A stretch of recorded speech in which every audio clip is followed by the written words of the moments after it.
Today we welcome Red Boumghar. Hello Sven, I'm Red Boumghar, the CEO of Celestical Cloud, a French company, and I'm sitting in Frankfurt.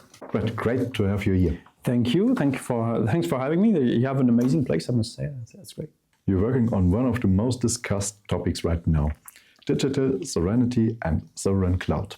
Yes. Before we dive deeper, how would you describe in one sentence what you stand for? We literally stand for high-speed performance cloud and opening that cutting-edge technology to everyone. That's what we do.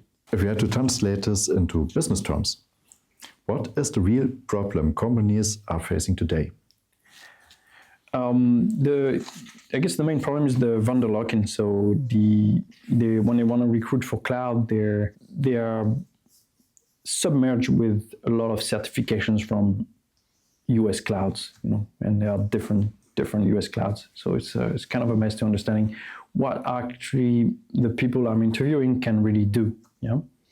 And I did that exercise too, so that's a big problem. So you hire people, you have them in interview, they actually can't build the cloud, but they can use clouds. That's different. For us, we need people who can build the cloud. So that's one thing.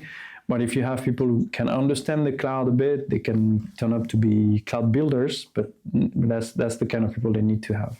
So that's one thing. And once they have those people, they can actually get out of the biggest problem, which is this vendor lock-in. That's the thing.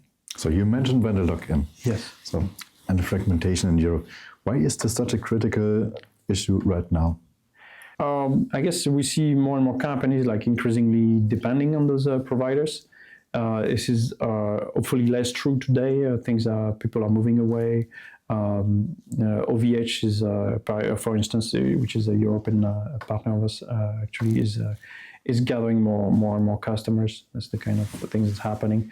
So people are actually scrutinizing what are the European alternatives at the moment. So you even have dedicated websites for that. The big problem is the price and what this does. This limits flexibility and in overall the cost of innovation at some point, yeah. And the debt that you accumulate if you do that. What does it actually cost a company if they ignore it?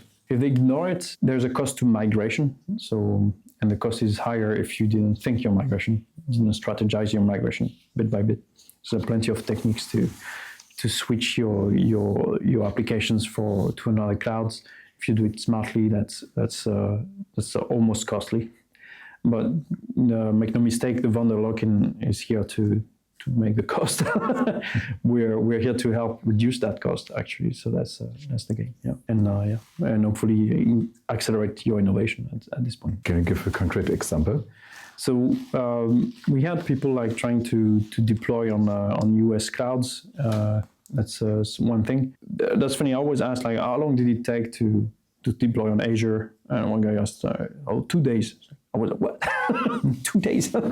Oh shit.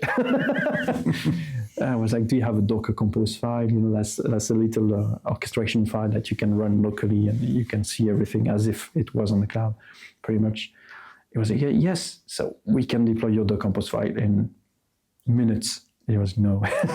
So we tried and it was fantastic. But in other cases, I see people like coming back to me and saying, Red, I know you're doing the cloud. Could you host us because we're paying, and I guess for nothing because we haven't shared our application to anyone, so we should not have traffic, neither compute happening there. We see a lot of things happening, and you have to know that on the internet you have composing the traffic of the internet. You have at least 40% of robots. Today with the LLMs and things like that, it's even more. I guess you have agents. So people working for people, agents working for people.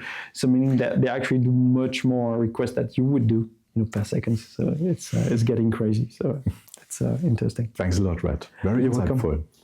Yeah. Looking forward to your talk. Thank you so much, and see you next time.